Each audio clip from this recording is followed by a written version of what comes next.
Lucas capítulo 6, do 46 ao 49. Por que vocês me chamam Senhor, Senhor, e não fazem o que eu mando? Eu vou mostrar a vocês a quem é semelhante todo aquele que vem a mim, ouve as minhas palavras e as pratica. Esse é semelhante a um homem que, ao construir uma casa, cavou, abriu profunda vala e lançou o alicerce sobre a rocha. Quando veio a enchente, as águas bateram contra aquela casa e não a puderam abalar, por ter sido bem construído. Mas o que ouve e não pratica é semelhante a um homem que construiu uma casa sobre a terra, sem alicerces. E quando as águas bateram contra ela, logo desabou. E aconteceu que foi grande a ruína daquela casa. Praticamente o Senhor Jesus encerra o Sermão do Monte com essa ilustração, com essa alegoria. Quando você olha, por exemplo, para o Evangelho de Mateus, você vai ver uma declaração semelhante no final do capítulo 7, que é justamente o final do Sermão do Monte. Jesus, depois de trazer tanto ensino, ele demonstra ao final uma única preocupação: que vocês não sejam apenas ouvintes, que vocês se tornem praticantes da palavra. Ouvir a palavra é um privilégio, porque sem ouvi-la, nosso coração não vai ser despertado, não haverá fé, não há capacidade de resposta. Mas ouvir e não praticar, ele não vai nos levar muito longe, né? Em Mateus, no capítulo 7, de 24 a 27, nós temos agora uma outra narrativa do mesmo ensino. O texto bíblico diz assim: todo aquele, pois, que ouve essas minhas palavras e as pratica, será comparado a um homem prudente que construiu sua casa sobre a rocha. Caiu a chuva, transbordaram os rios, sopraram os ventos e bateram com força contra aquela casa. Se você puder, repita comigo: caiu a chuva, transbordaram os rios, sopraram os ventos e bateram com força contra aquela casa. Daqui a pouco vou dizer porque eu pedi que você repetisse. E ela não desabou porque tinha sido construída sobre a rocha. Mas Jesus continua e diz no 26: todo aquele que ouve essas minhas palavras e não as pratica, será comparado a um homem insensato, que construiu sua casa sobre a areia. Caiu a chuva, transbordaram os rios, sopraram os ventos e bateram com força contra aquela casa. Mateus já fazia uso do Ctrl+C, Ctrl+V na escrita naquela época. Ele repete a mesma coisa. Se você puder, fala comigo: caiu a chuva, transbordaram os rios, sopraram os ventos e bateram com força contra aquela casa. A diferença da segunda em relação à primeira, a Bíblia diz e ela desabou, sendo grande a sua ruína. Normalmente a gente usa isso com uma outra conotação, mas eu quero pegar a frase emprestada e tomar como tema da minha mensagem hoje: a casa caiu. A Bíblia compara a vida cristã com um trabalho de uma edificação. O apóstolo Paulo, em 1 Coríntios, no capítulo 3, ele fala exatamente a respeito disso. Ele nos apresenta a vida cristã como uma construção que é feita em cima de um fundamento. No capítulo 3 de 1 Coríntios, ele diz assim, no versículo 10: segundo a graça de Deus que me foi dada, lancei o fundamento. A palavra fundamento é alicerce, como sábio construtor, e outro edifica sobre ele. Porém, cada um veja como edifica, né? Que fundamento é esse? A palavra de Deus é muito clara quando diz no verso 11: porque ninguém pode lançar outro fundamento além do que foi posto, o qual é Jesus Cristo. Nossa experiência de conversão, a entregarmos nossa vida a Jesus, permite que ele entre, não na condição de um prédio completo ou acabado. Permite que ele entre como a fundação, o alicerce daquilo que ainda será construído. Ou seja, a conversão é importantíssima, é imprescindível. Não existe vida cristã sem ela, mas ela não é tudo. E nós precisamos ter essa perspectiva. Ela é apenas o começo, né? É o fundamento. Agora, algo será construído, e a advertência do apóstolo Paulo é muito clara: e cada um veja como edifica sobre ele. Ninguém vai colocar em xeque a qualidade do alicerce, a pessoa de Jesus, a experiência com ele, a obra dele. Mas o que construímos sobre esse alicerce pode ser feito de forma diferente quando comparamos a vida de um com a vida de outro. O apóstolo Paulo vai falar depois, não apenas sobre questões como excelência, ele vai falar assim, o que alguém edifica sobre fundamento é ouro, prata, pedras preciosas. Ele também inclui aqui a ideia de madeira, feno ou palha. E diz, a obra de cada um se tornará manifesta, pois o dia demonstrará, porque será revelada pelo fogo, e o fogo provará qual é a obra de cada um. Haverá um dia de prestação de contas, haverá um dia de juízo. A ideia do fogo na Bíblia sempre está relacionada tanto com prova como com juízo. Ele diz, o fogo vai manifestar que tipo de construção nós fizemos. Então ele diz, ouro, prata e pedra preciosa, fala não só de algo excelente sendo construído para Deus, aí não há uma casinha, um casebre qualquer, nós estamos falando de uma mansão, né, de algo de muita excelência, mas também que resiste ao fogo. E diz, mas se o que cada um construiu foi madeira, feno ou palha, e aí nós estamos falando de um barraco mal feito, de algo que não é construído para durar e que não resiste ao fogo, ele diz, haverá uma diferença na forma como cada um será tratado por Deus no dia do juízo, de acordo com aquilo que construiu. Então, eu e você precisamos ter ciência disso e desenvolver essa mentalidade de responsabilidade, né, de que a obra não está completa, e nós somos responsáveis pela qualidade daquilo que será construído a partir da experiência com o Senhor Jesus. A pergunta que eu tenho me feito demais, esse ano vou completar em dezembro 32 anos de pastorado, né? E ao que dói o coração de qualquer pastor é ver pessoas que tiveram uma experiência inquestionável, genuína com Jesus, se perderem ao longo da caminhada. Hoje, de acordo com o último censo, nós estamos em algo entre 55 a 60 milhões de evangélicos na nação. Desde que éramos 30 milhões, né, há um tempo atrás. Tem uma estatística que se mantém mais ou menos de pé. Para cada um crente firme que nós temos na igreja, nós temos em média um desviado. Ou seja, se nenhum dos nós tivesse perdido depois de uma decisão inicial, em vez de cerca de quase 60, hoje nós seríamos o dobro, quase 120 milhões, ou seja, mais de metade da população brasileira. O que me faz perguntar se o nosso maior desafio é o evangelismo ou a consolidação na fé daqueles que nós evangelizamos. E o que falta muitas vezes para as pessoas não é a experiência inicial, e nem nós questionamos se a experiência foi ou não foi genuína. Em Gálatas 3,3, Paulo diz, sois assim insensatos, que tendo começado no Espírito, estejais agora vos aperfeiçoando na carne. Tem gente que simplesmente muda o processo que foi começado para um que não é efetivo, que não é duradouro, que na verdade está sabotando essa construção. Em Gálatas 5,8, ele diz, vocês corriam bem. Ele compara a vida cristã à corrida, mas ele pergunta depois, como uma ideia clara de quem está aplicando o conceito de que eles arrefeceram, diminuíram o ritmo, perderam o pace da corrida cristã. Ele diz, quem foi que os impediu de continuar a obedecer à verdade? Quando olhamos para os ensinos de Jesus, repetidas vezes, ele tocava nesse assunto. A parábola do semeador é evidente, né? Uma sequer frutificou, mas outras 3 sementes deram fruto. O problema da segunda e da terceira é que a frutificação, ela era algo inicial, mas não perdurou, não permaneceu. Somente uma daquelas 4 situações apresentadas por Jesus na parábola do semeador nos faz ter uma semente que frutifica, que dá fruto, um fruto que permanece, como diz a Escritura.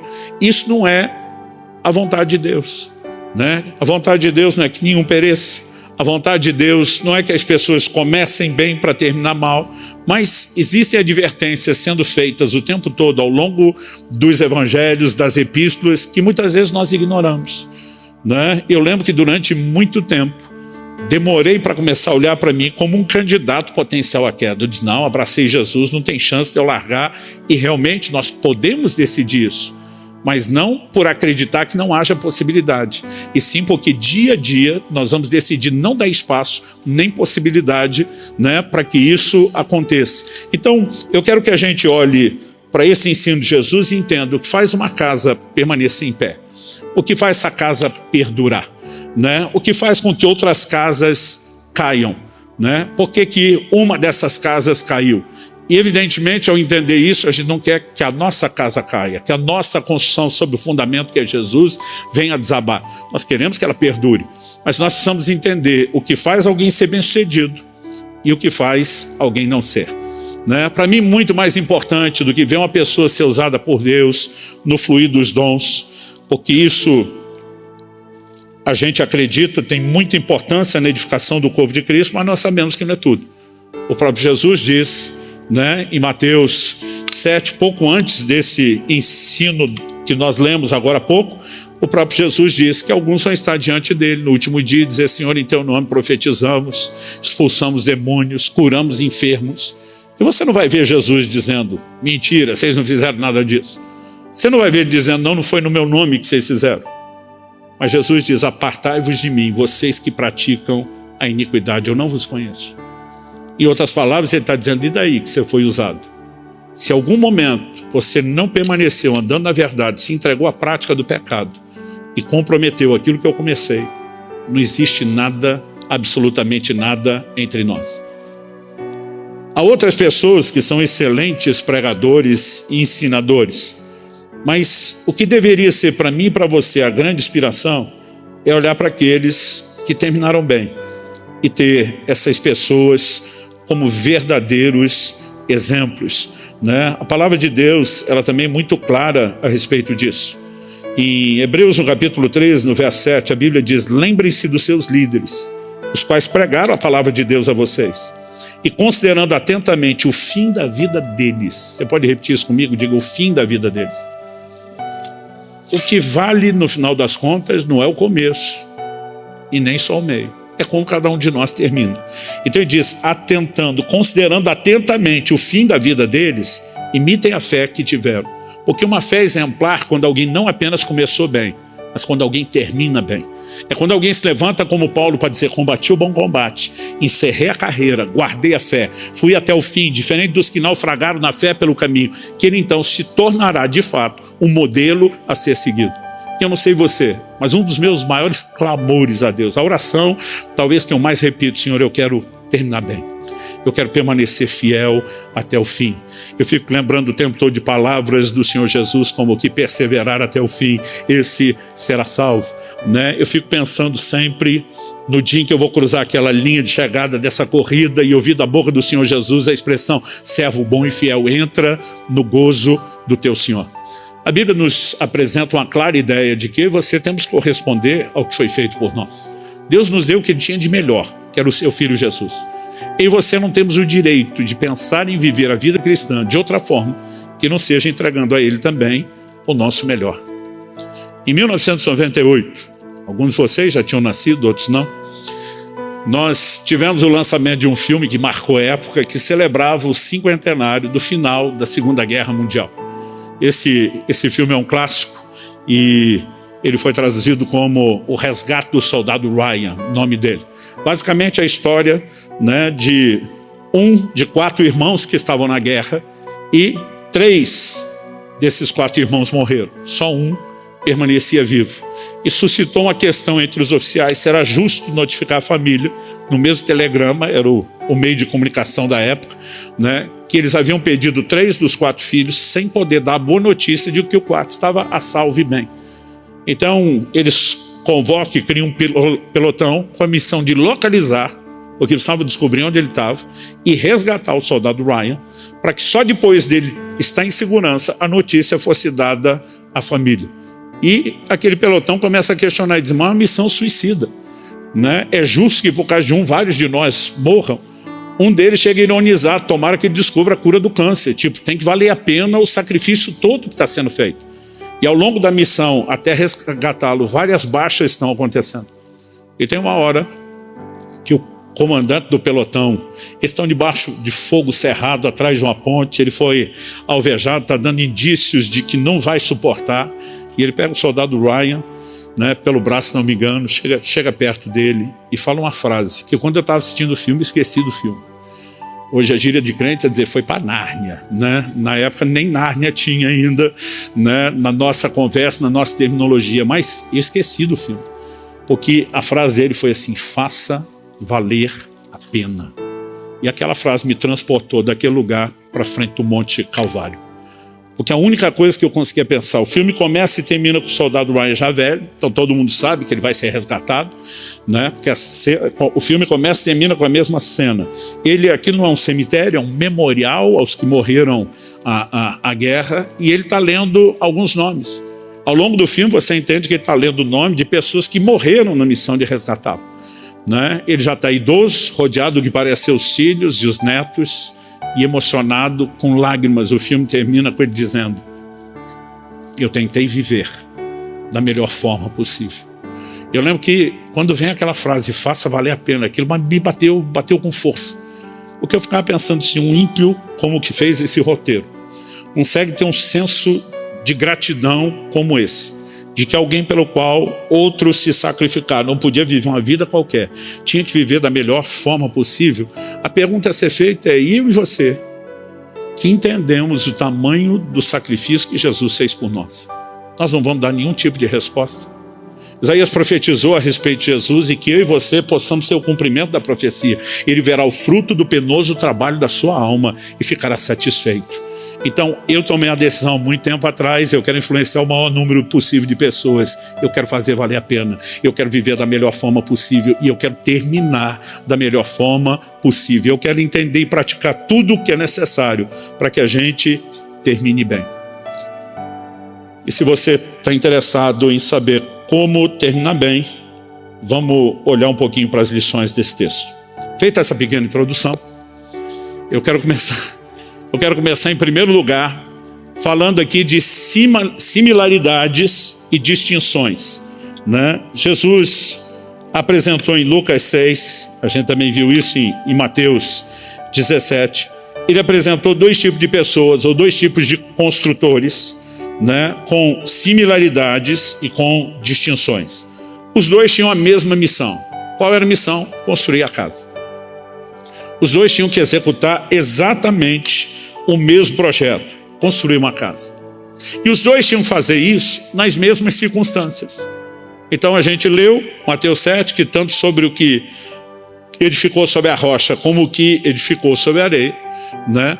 Nós vimos, caiu a chuva, sopraram os ventos, não existe distinção entre o cenário que um experimentou e o que o outro experimentou. Cada um deles passou exatamente, né, pela mesma coisa, pela mesma experiência. Então caiu a chuva, transbordaram os rios, sopraram os ventos e deram com força contra aquela casa. Então a gente viu que é exatamente a mesma fala. Então os dois não têm somente a mesma missão, os dois serão expostos às mesmas circunstâncias, às mesmas dificuldades, às mesmas possibilidades de que a casa caia. Pelo menos em termos daquilo que vem contra ela e que teria o poder de derrubá-la. Agora, os dois têm não só similaridades, né, mas eles também têm distinções. E aqui eu acho que é o ponto principal. O que distingue um do outro é a maneira como cada um edifica. E aí nós vamos voltar para 1 Coríntios, capítulo 3, verso 10. Né? O fundamento já foi colocado, mas cada um veja como edifica sobre ele. Um, como nós veremos, foi chamado por Jesus de sábio, né? Sensato, porque o contraponto é que o que fez diferente, ele é chamado de insensato. Então, a gente consegue olhar e dizer, poxa, a forma como cada um agiu, ela é muito distinta. Ele edificou sobre a rocha, mas a Bíblia não está dizendo que o terreno dele é algo que deu sorte, já estava lá, fácil.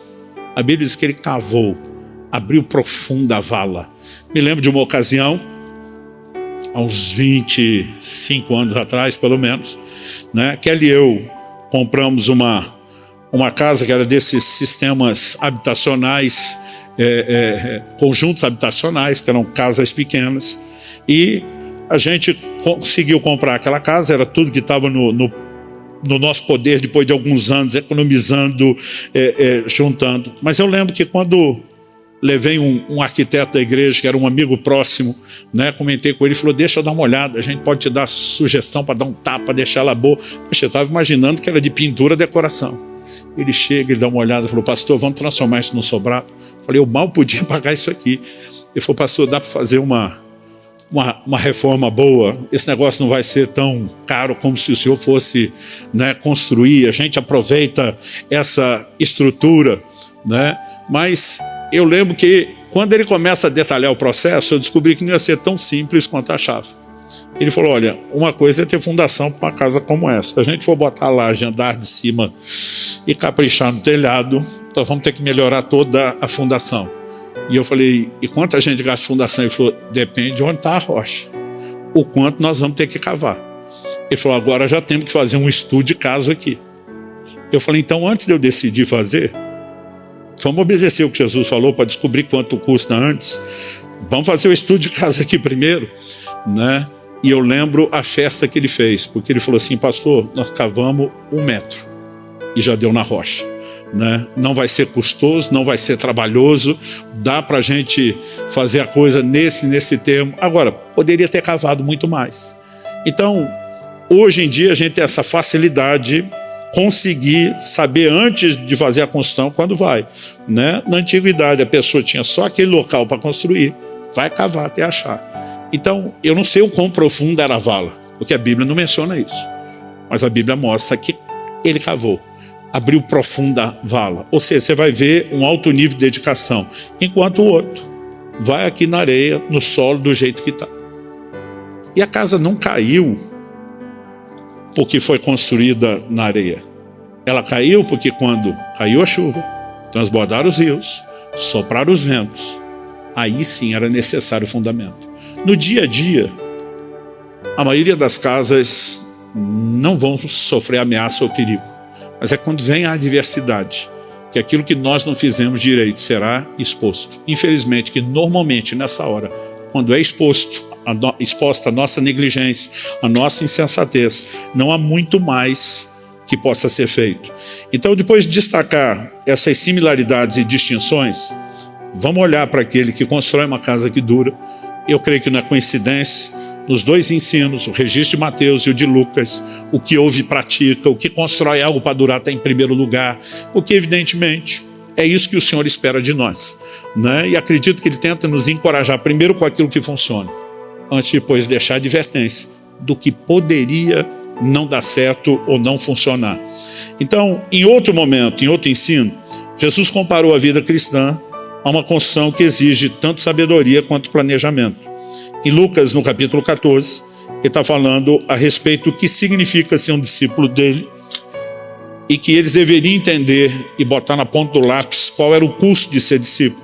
Então ele diz no verso 28 até o 30, pois qual de vocês, pretendendo construir uma torre, não se senta primeiro para calcular a despesa e verificar se tem os meios para concluir, para não acontecer que, tendo lançado os alicerces e não podendo terminar a construção, todos os que a virem zombem dele, dizendo, este homem começou a construir e não pôde acabar. Jesus deixa claro que toda a construção deveria começar pelo alicerce. Mas a questão é, depois dos alicerces, vai ter condição de edificar a torre toda? Vai completar a obra que começou? Então, uma boa forma de garantir que isso aconteça, ele tem um orçamento, um planejamento. Qual será o custo? Eu tenho condição de ir até o fim? Basicamente, Jesus está dizendo, se não tem condição de ir até o fim, é melhor não começar. Depois ele fala de um rei que faz sem guerra contra outro rei. Apesar dele usar um exemplo da guerra, quando em vez da construção, tanto um quanto o outro são empreendimentos financeiros. Ele diz, e se esse rei não tiver orçamento para a guerra, é melhor enviar embaixadores e pedir uma condição de paz. Traduzindo, Jesus está dizendo, ninguém se lança a nenhum empreendimento sem primeiro calcular o custo. Então ele está dizendo, você quer ser meu discípulo? Calcula o quanto isso vai te custar. Ou seja, muitas vezes a gente, naquele afã de levar as pessoas à decisão por Jesus, a gente apela, literalmente apela, não é só fazer o apelo, né? A gente faz todo tipo de promessa. Sua vida vai ser maravilhosa a partir de hoje. Tem muitos de nós que depois convertemos, a gente fica com a sensação de mentiram para a gente, né? Porque assim, eu não sei você, eu já vi gente pregando evangelho e dizendo, você não vai ter mais problema. Eu penso, alguns nós vamos ter mais problema depois de decidir Jesus do que tinha antes, porque antes a gente tinha o problema que todo mundo tem, e depois de ter Jesus, além de ter os problemas que todo mundo tem, nós vamos ter a oposição dos que não têm Jesus e não concordam com a nossa decisão. Nós vamos ter uma oposição do reino espiritual maior do que quando a gente já está preso, né, pelo reino das trevas e não é uma ameaça para ele. Achei interessante, um dia uma pessoa se converteu no nosso antigo prédio, ela chega numa reunião de mulheres pedindo, tem alguém que possa orar por mim, que eu quero entregar a minha vida a Jesus? Mas estava assim prontinha, chegou lá, né, para ser colhida. E eu lembro que minha esposa falou assim, você está segura do que você quer decidir? Sim. O que é que te tocou para você vir com essa decisão? Ela falou, eu estava ouvindo um programa de rádio aqui, de uma rádio cristã, e o pastor, na verdade, nem citou muito texto bíblico, mas ele deu uma ilustração que abriu os meus olhos. Minha esposa, curiosa, perguntou para ela, qual? Ela falou assim, e disse que tinha um cara andando em cima do muro, e de um lado do muro era o reino de Deus, tinha os anjos. Do outro lado do muro era o reino das trevas e os demônios. E os anjos o tempo todo convidando a pessoa que estava em cima do muro para descer para o lado dele, mas os demônios não estavam nem aí. E chegou uma hora, ele, com o ego ferido, indignado, falou, ei, o outro lado está me querendo, insistindo para vir para o nosso lado. E vocês estão nem aí, não me chamam em nenhum momento, né? Vocês não me querem? E disse que o demônio olhou e falou, não, é que o muro é nosso. Tipo assim, você já está do lado de cá. E essa pessoa, tocada com aquilo, falou, eu preciso tomar uma decisão, eu preciso descer do muro, né? Basicamente. Agora, nós precisamos compreender que mesmo quando a pessoa entende que ela tem a decisão inicial, a maioria não entende o que vai enfrentar.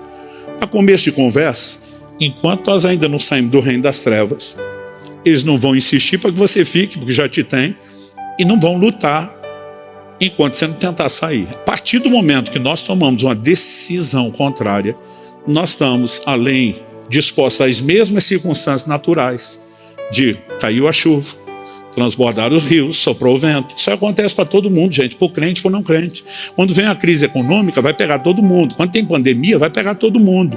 Aliás, Jesus disse, né, que o Pai faz sair o sol, cair a chuva sobre justo e injusto. Circunstâncias naturais, as boas e as ruins, virão para todo mundo.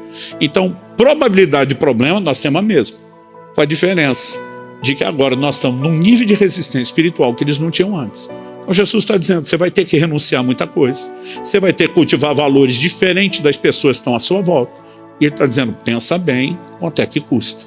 Então, vida cristã é algo que se planeja, né? Assim como ninguém deveria entrar num casamento sem pensar seriamente nisso, e deixa eu dar uma palavra que a gente tem bastante solteiro aqui. Quantos solteiros temos aqui que ainda não foram redimidos? Fala assim, vocês ficam com vergonha de erguer a mão. Quantos que ainda não casaram? Estão esperando o cumprimento da promessa, aleluia. Deixa eu dar uma palavra com todo o amor e carinho desse mundo. Meu casamento, depois de Jesus, foi a melhor coisa que me aconteceu. A melhor coisa que me aconteceu na vida. Mas nenhum de nós deveria casar com uma empolgação só no é bonitinha, é bonitinha. Gente, beleza é uma condição que muda, é relativa. Alguns estão mudando para melhor, aleluia. Outros com o tempo vão mudar para pior, né? E a Bíblia fala que, né, a beleza ela pode ser passageira, o tempo é impiedoso com a gente. Mas muitas vezes nós não estamos olhando valores como a beleza do lado de dentro, são os valores do comprometimento com Deus, valores que vão conservar um relacionamento saudável, agradável, né? Porque não adianta você ter, né, a garota ou o rapaz mais lindo do mundo em casa e é aquele tipo de gente que Provérbios fala que é como uma goteira, mulher rixosa, é como goteira, está todo dia ali para te irritar, para infernizar a sua vida. Agora, nós precisamos pensar não só em questões espirituais, relacionais, né, e entender se isso é para a vida inteira. Depois de Jesus é a decisão mais importante da sua vida. Eu aprendi cedo que o casamento não deveria ser só uma união de pessoas, mas de propósito. É por isso que a gente bate firme, principalmente aí com os adolescentes, a turma mais nova, dizer, gente, não é hora de pensar em casamento. Vá buscar entender o que Deus tem para a sua vida, né? Vá buscar ser feliz e realizado nele. Porque se você tem um plano de casar para ser feliz, deixa eu te dar um conselho, não case. Né? Não vai funcionar, isso não funciona para ninguém. Né? A ideia, pastor, o senhor está dizendo que não tem felicidade no casamento? Não, não é isso. Eu quero te dizer que a gente deveria se casar para fazer alguém feliz e não para ser feliz. Ou seja, se você não encontrou realização enquanto solteiro, o que é que você tem para repartir quando casar? Ou você vai ser só uma sanguessuga tentando ser feliz às custas de alguém, né? Então nós temos falhado em coisas que são importantes. E eu vejo gente, ele já está fazendo o cursinho, está se preparando para a faculdade, porque ele está pensando em profissionalizar e não está errado. A gente tem que se antecipar ao futuro, pensar adiante. Mas por que em questões como o casamento nós não estamos fazendo? Por que em questões como a nossa fé a gente não está planejando isso? que eu posso fazer para que essa casa nunca caia? E a primeira parte da sabedoria é: tem que ter alicerce, tem que ter fundamento, não dá para ser superficial, nós temos que construir direito. E quando falamos da vida cristã, né, cavar profunda vala, em vez de simplesmente construir só na superfície, é algo que a gente pode tratar como inquestionável. Em segunda epístola de Pedro, no capítulo 1, eu queria que você abrisse lá comigo. Segunda de Pedro, capítulo 1. Eu vou ler em primeiro lugar o verso 5. Ele tinha dito no verso anterior, o 4, das preciosas e muito grandes promessas que Deus nos deu, para que por elas nós nos tornemos coparticipantes da natureza divina, escapando da corrupção das paixões que há no mundo. Então, assim, a proposta é extraordinária que Deus tem para mim e para você, né? E a gente não só ser perdoado do que já fizemos de errado, mas escapar dessa prisão, das paixões, das concupiscências, dos desejos que existem no mundo, para um lugar de participar da natureza divina. Então ele começa o verso 5 dizendo assim: por causa disso, dessa boa proposta, concentrando todos os seus esforços, se puder diga comigo, concentrando todos os seus esforços, e diz: acrescentem a fé que vocês têm, ou seja, a fé estava lá, porque a fé é o começo de tudo. A Bíblia diz: pela graça sois salvos mediante a fé. A fé é o ponto de partida de tudo o que nós vamos construir em Deus. Mas ele está dizendo: não adianta você ter só fé. Ele diz: acrescente a fé a virtude o conhecimento, ao conhecimento o domínio próprio, ao domínio próprio a perseverança a piedade, a piedade a fraternidade o amor. Porque essas qualidades, estando presentes e aumentando cada vez mais, aqui ele está falando de progressividade, farão com que vocês não sejam nem nativos, nem frutíferos no pleno conhecimento de nosso Senhor Jesus Cristo. Pois aquele que não tem essas coisas é cego, vendo só o que está perto, se esqueceu da purificação dos seus antigos pecados. Por isso, irmãos, procurem com empenho cada vez maior. Diga comigo, empenho cada vez maior.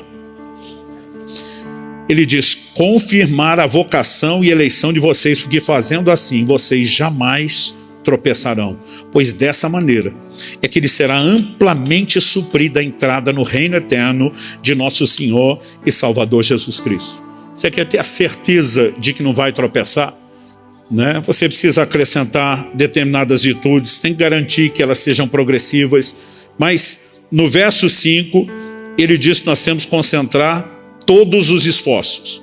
Depois que o cara já usou todo o esforço que tinha, ele diz agora com empenho cada vez maior. Espera aí, eu já coloquei todos os meus esforços. Ele diz: agora arranca de onde não tem. E continue dando o melhor de você. Ou seja, a maneira como eu e você vamos construir a nossa relação com Deus e a vida cristã, elas vão requerer de nós dedicação e diligência, né? Então, quando falamos daquilo que é necessário, vai desde a sabedoria que envolve o planejamento até um nível de dedicação e entrega. Então, assim, honestamente, quando eu vejo uma pessoa que ela faz questão de ser medíocre é uma palavra que ela se tornou mais negativa do que realmente é. Medíocre é aquele que está na média. E tem gente que não faz questão nenhuma de ter nenhuma excelência, nenhuma dedicação na sua vida cristã. Agora, quando a Bíblia fala de gente que viveu experiências profundas com Deus, nunca são os medíocres. É aquela turma como Daniel, que os caras podem proibir de orar, ameaçar matar, jogar na cova dos leões, ele diz: eu sigo orando e tendo vida com Deus. É gente como os amigos Daniel, Ananias, Misael e Azarias, que o rei diz: curva diante da estátua, ele diz: não curvamos, se não curvar vai morrer, então mata. Porque toda a nossa relação com Deus está fundamentada em questões que são inegociáveis.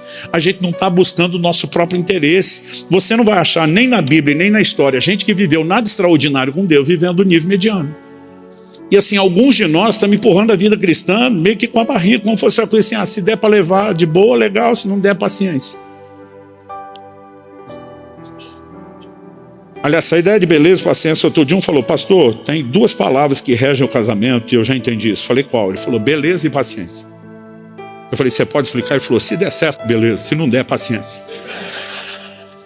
Eu falei, essas duas palavras não vão reger seu casamento, vão reger a falência do seu casamento, né? E alguns estão nesse modo em Deus. Se der certo, beleza. Se não der, paciência. A verdade é que você pode escrever a sua história, uma história diferente. Baseada no quê? Sabedoria, que vai te levar a um lugar de profundidade. Dedicação, que vai permitir que você faça tudo com excelência. A Bíblia diz, fazendo isso, nunca, jamais tropeçarão. Tem como garantir que a casa não vai cair. Terceiro e último lugar, vamos falar da negligência e insensatez do que construiu a casa que caiu, que é justamente o que eu e você não queremos fazer. Em primeiro lugar, quando ele decide edificar sobre a areia, em vez de encontrar a rocha, ele está mostrando dois tipos de entendimento. Em primeiro lugar, ele está sendo imediatista. Não estou vendo sinal de chuva, não costuma chover nesse lugar. Aliás, a incidência de chuva que eles tinham naquela região onde Jesus está, ela não chega perto do que nós temos aqui, né? Eu lembro da primeira vez que nós fomos gravar em Israel, e lembro que estávamos no Val de Jaboque, que já é território da Jordânia, e a gente foi começar as nossas gravações e choveu. E eu só tinha aquele dia para gravar lá. É lógico que eu e a equipe, a gente estava com aquela cara de triste, buscando abrigo da chuva. E o guia que estava com a gente falou, por favor, eu preciso que vocês se unam comigo e façam festa. Faz 8 meses que não chove aqui. Isso para nós é uma benção. Então, se vocês tiverem que adaptar qualquer coisa, no final nós gravamos debaixo de um viaduto para tentar pegar, né, o resto do cenário, improvisamos, mas tentamos fazer aquilo com alegria, porque não chove o tempo todo ou toda hora. As chuvas, às vezes, não parecem ser tão intensas e abundantes como as que nós conhecemos. Você cada vez pessoas assim, não costuma chover toda hora. Então, ele não está pensando no que vem à frente, né? Que nem aquele tipo de gente que sem coragem de fazer o seguro do carro e diz, não, mas eu não tenho plano de bater. Eu falo, ninguém tem. Seguro é o tipo de coisa que você faz para não precisar usar. Um bom alicerce contra um vento forte, contra uma grande tempestade, é o tipo de coisa que você não quer usar, mas se precisar tem que estar lá. Isso é parte de uma sabedoria. Segundo, além dele ser imediatista e não antever, né, não prever um mal que é possível se perceber, né? Aliás, eu falo para as pessoas, até sobre planejamento financeiro. Vocês estão começando na vida, gente, trabalhe sempre com fundo de reserva. Não gaste tudo que você ganha. Porque se tem uma coisa certa na vida, previsível, é o que nós chamamos de imprevisto. A gente só chama imprevisto porque a gente não sabe nem quando, nem o quê. Mas que vai ter um imprevisto é a coisa mais previsível. A gente só não sabe o quê, por isso ele continua sendo chamado de imprevisto, né? Mas as pessoas não se preparam, né? Então, assim, se os anos das vacas magras chegar, para quem aproveitou os anos das vacas gordas, e aproveitar não é comer ou gastar tudo, é você ter recursos, você não garante apenas sobrevivência, né? É a hora que quem tem faz mais dinheiro, né, do que normalmente se faria numa outra circunstância. E quem não tem, perde mais dinheiro do que se perderia em qualquer outra circunstância, né? Então são questões que, desde as questões naturais e até o plano espiritual, não são tão difíceis de entender. A gente pode antever problema, né? E se tem uma coisa certa, é que em algum momento vai cair a chuva, vão transbordar os rios, vão soprar os ventos, a gente só não sabe quando. Mas que é certo que isso vai acontecer, vai. Jesus fez uma promessa, ele não mente. João 16:33, no mundo tereis aflições. É uma promessa, gente. Nunca vi um crente acordar de manhã e dizer, reivindico o cumprimento da minha cota de aflições hoje, porque o Senhor prometeu, tua palavra é verdade, tomo posse. Mas é uma promessa. Não está nas que a gente costuma reivindicar. Mas o apóstolo Paulo diz, tantas quantas forem as promessas de Deus, nele está o sim, por meio dele, né, é o amém. Ou seja, está de pé, Deus não voltou atrás. Agora, eu e você precisamos nos preparar para os problemas que foram anunciados de antemão. Na parábola do semeador, como eu disse, Jesus fala de 2 sementes, que elas até frutificam inicialmente, mas depois são abortadas. Agora, uma delas tem um problema muito parecido com esse construtor insensato. Jesus diz em Mateus 13:20, o que foi semeado em solo rochoso, não tem muita areia, muita terra, esse é o que ouve a palavra e logo a recebe com alegria, mas ele não tem raiz em si mesmo, sendo de pouca duração. A raiz não consegue penetrar, tem pouca terra, bate logo na rocha, então em vez de afundar, ela vai crescendo na superfície. E porque é superficial, está na superfície, o texto mostra que ao sair o sol, ela secou. Como que Jesus interpretou o sol? Quando chega a angústia ou a perseguição por causa da palavra, logo se escandaliza. Ou seja, qualquer pessoa que tentar viver a vida cristã de forma superficial, está fadada em algum momento a secar, a definhar e a morrer.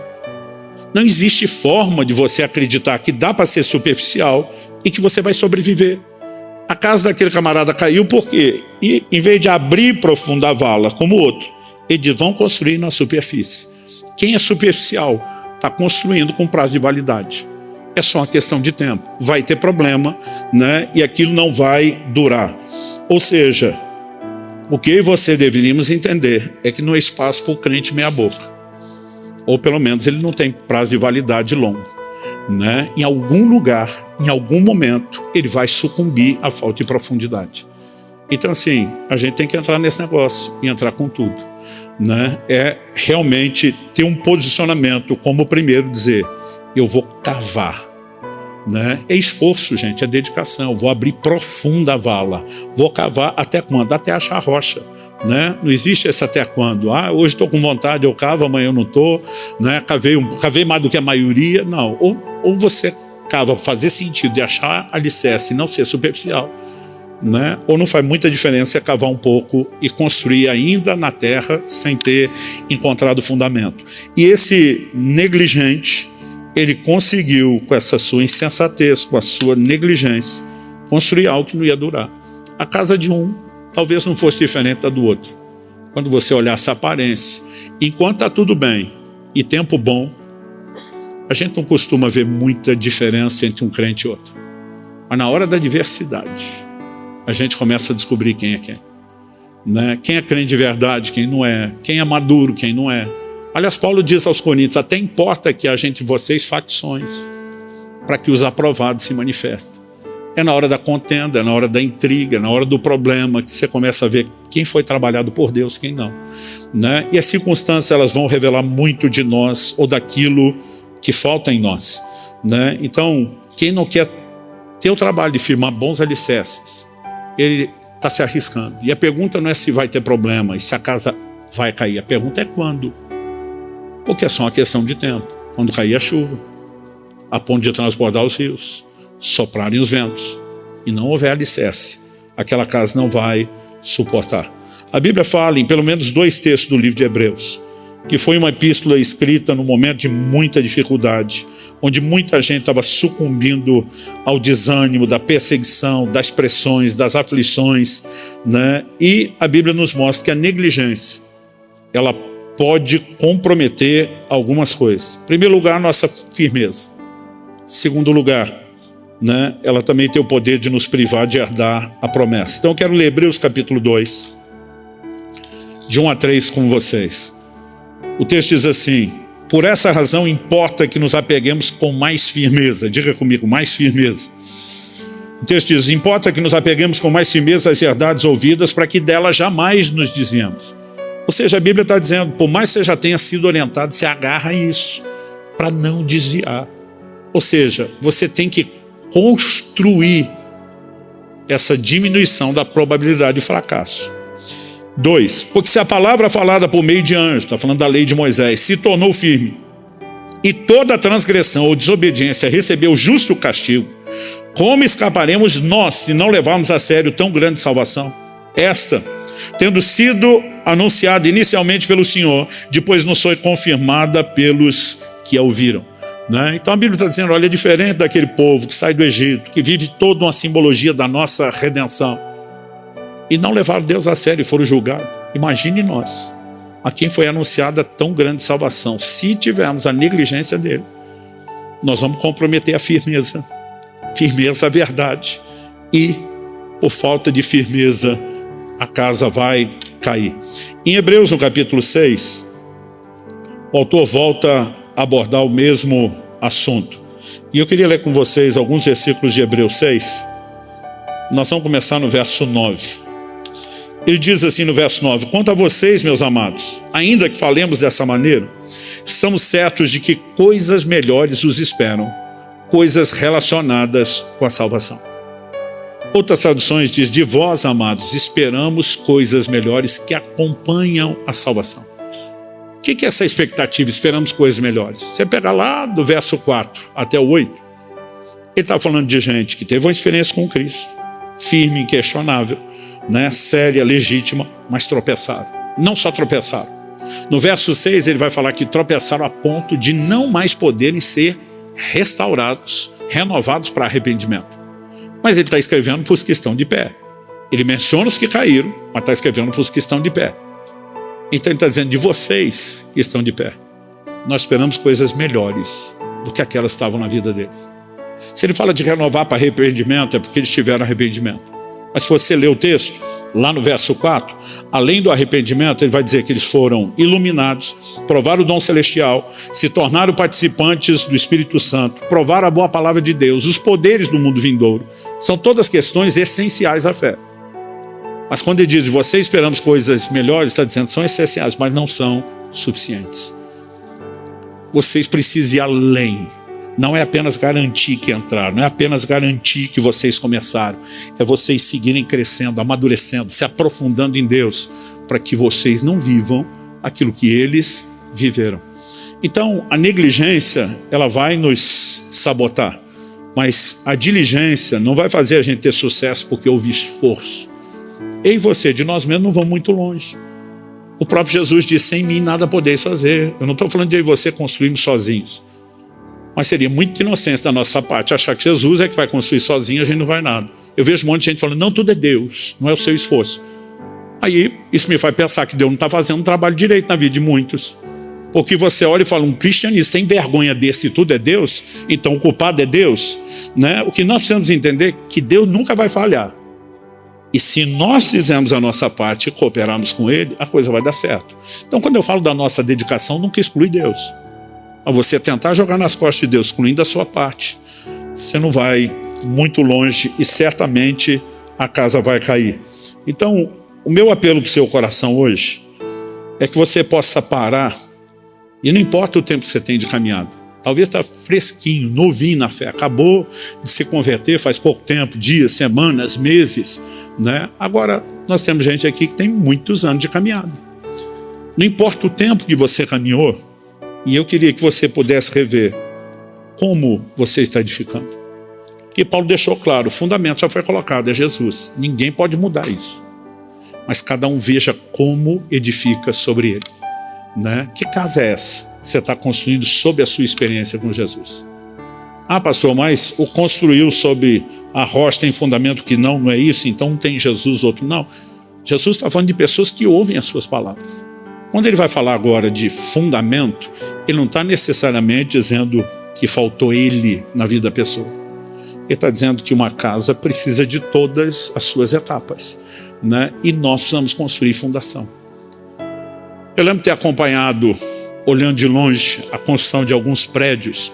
Você pensava: esse povo trabalha, o tempo passa, entra e sai caminhão, betoneira, eles armam ferro. E esse tal do prédio nunca aparece. Porque quanto maior é o prédio que vai ser construído, mais profundos, mais largos, estruturados precisam ser os alicerces. E quem quer crescer em Deus, e quem quer construir mais andares, né, e realmente construir algo significativo, tem que investir muito no alicerce. Isso já significa que eu e você vamos ter que ser pacientes, né? Coisa que a adolescência e início da juventude a gente não tem, tudo é para ontem. Eu sei muito bem o que eu estou falando. Deus precisou me parar muitas vezes, né? Porque eu ficava assim, desesperado. Precisamos fazer acontecer, tem que chegar lá. Agora, se eu e você não tivermos a paciência de investir no alicerce, nós estamos construindo algo que não dura, né? Então não é inteligente pular a parte do alicerce e nem tampouco fazer com pressa ou de qualquer forma. Mas mesmo que você já tenha passado essa fase, a pergunta depois é: como nós estamos edificando, né? Qual o nível de resiliência ou de resistência você está desenvolvendo? A gente não sabe o tipo de tempestade que vem. Mas você chegasse a um ponto, como muitos cristãos têm vivido, principalmente no Oriente, de se não negar Jesus, morre, você continuaria firme na fé? Alguns de nós, por ameaça nenhuma, só em troca de prazer, já estamos cedendo. Ah, pastor, mas não creio que nós vamos ter perseguição. Eu espero também que a gente não viva o que eles estão vivendo do lado de lá. A pergunta não é se você crê ou não crê. É qual o nível de compromisso que você tem com Jesus e com a sua fé. Essas coisas têm que ser avaliadas. Qual o nível de resiliência que nós estamos desenvolvendo? Nós vamos suportar pressão dos outros, zombaria, porque Jesus disse que isso tudo aconteceria. Agora, além da vida cristã como um todo, eu acho que vocês que ou estão para entrar no casamento, ou entraram há pouco tempo, a maioria não tem os 30 anos de casado que eu estou para completar, né? Algumas coisas que a gente tem que se questionar. Como é que nós estamos edificando nossas casas? Porque tem questões, gente, que não adianta você espiritualizar. Eu acho que alguém que não ora pela sua casa já começou perdendo. Mas tem gente que só ora e é negligente nas outras coisas. E o seu casamento não sobrevive só de oração. Em 1 Coríntios 7,5, Paulo está dando uma instrução aos casados. Ele fala da intimidade entre marido e mulher. Diz, não se neguem um ao outro. E diz, a única justificativa para vocês não terem avivamento nessa área, ele fala, são momentos específicos, quando os dois, de comum acordo, por um pequeno período de tempo, resolvem se dedicar à oração. E diz, depois se juntem de novo. Ele diz assim, para que Satanás não vos tente por causa da incontinência. Quando era garoto, me disseram, quer manter o diabo longe, ore. Nessa área do casamento, se os dois só orar, o diabo não fica longe, ele entra. Então assim, você tem que olhar o todo e questionar, como eu estou construindo? A gente tem alicerce em Deus, tem compromisso em Deus, nossa família está fundamentada nos valores, né, da palavra, sim, mas estamos trabalhando de maneira que essa coisa permaneça boa e agradável para durar por anos. Você está construindo algo que está fadado a desmoronar, né? Quando a gente fala dos negócios, né, nós não estamos falando só de sustento familiar. Hoje existe formas de inseridos na sociedade, aí você cumprimos o propósito, né? Não precisamos ser gananciosos nem avarentos, mas se prosperamos e ganhamos recursos, podemos abençoar pessoas à volta, podemos impulsionar o reino. Mas até quando a gente fala disso, minha pergunta para alguns é, você está pensando a longo prazo? Porque você já começou a mentir para ganhar dinheiro, se começou a negociar valores e princípios, você já está sem fundamento. É só uma questão de tempo. Vai faltar o favor de Deus aí. E você não tem estrutura para suportar o que vem depois. Então a gente tem que ter uma mentalidade, seja na fé, seja a família, seja as outras coisas que fazemos, de construir olhando a longo prazo. É aí que o pecado é a grande sabotagem. Ele é gratificação imediata, instantânea. Mas se a pessoa for consequente, se ela medir as consequências, ela vai dizer, não é inteligente, não vale a pena, né? Agora, quando eu e você olhamos para a vida cristã e entendemos isso, vai fazer diferença, né? Vai fazer toda a diferença. Havia um temor muito grande no meu coração antes de gerar filhos. E lógico que todo casal, que é a alegria da multiplicação, os bebês em casa, vê-los crescer, né? Kelly e eu podemos dizer que nossas grandes alegrias foram nossos filhos, né? Hoje eles nos deram outras alegrias que não concorrem, complementam, que são os netos, né? Os netos são a sobremesa da vida. Para quem já chegou lá, é algo especial. Mas honestamente, havia um temor. E eu orava e chorava diante de Deus, desde solteiro, depois casado, antes de ter os filhos, quando era recém-nascido. Deus, eu não quero gerar filho para o pecado, eu não quero gerar filhos para o diabo, para o inferno. Eu quero gerar filhos que te amem, que te temem, que temam o Senhor. Nós vamos precisar de discernimento para encaminhá-los a cumprir o propósito. Nós vamos ter que ter entendimento. Nós temos que planejar a chegada deles. Tem que ser, né, algo alinhado com o Senhor. A gente precisa estar preparado e conseguir entender para onde nós vamos levá-los. Eu não consigo encontrar pessoas que se preocuparam com a sua fé, com a sua casa, olhando adiante, e que, buscando a graça e o favor de Deus, não acabaram fazendo um bom trabalho. Normalmente quem não fez, não é alguém que acordou uma manhã resmungando, hoje é dia de maldade, o que é que eu posso fazer para sabotar meu relacionamento com Deus, para arrebentar minha família. Não começou com planejamento. Mas não houve aquelas medidas de precaução que deveriam ser tomadas. E lá na frente você vai ter gente arrependida, lamentando, dizendo, não é o que eu queria, mas que infelizmente escolheu um caminho errado, né? Eu posso te dizer, depois de muito tempo, de ter olhado para muito amigo, de ter olhado para muita ovelha, para muito discípulo, né? As pessoas ao longo do caminho estão determinando a durabilidade do que constrói. Não é Deus que está fazendo isso, somos nós.